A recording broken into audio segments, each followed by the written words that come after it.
Месецот на книгата и авторските права, Штипската библиотека ќе го одбележи со низа активности, ќе започне со свое представување на саемот на книгата. Учествуваме на еден форум организиран во соработка со сите библиотеки од Македонија, каде што ние ќе имаме наше представување со презентација на тема иновативни активности, инфраструктурни проекти во Штипската библиотека.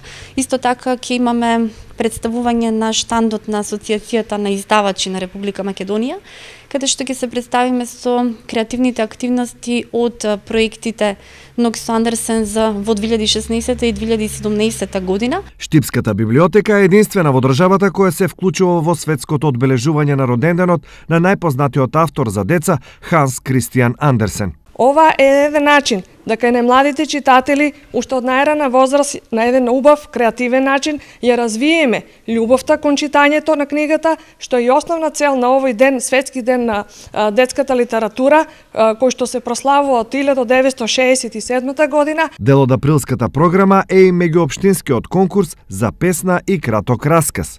Конкурсот трае од 1 до 20 април, додека наградите ќе бидат доделени на 4 мај. Темата на која што оваа година ќе творат сите оние кои што сакаат да учествуваат на конкурсот е Великден низ моите очи. Право на учество имаат сите жители на општина Штип и Карбинци. Дел од активностите на библиотеката се поддржани од Министерството за култура. Дел се сопствена програма на библиотеката.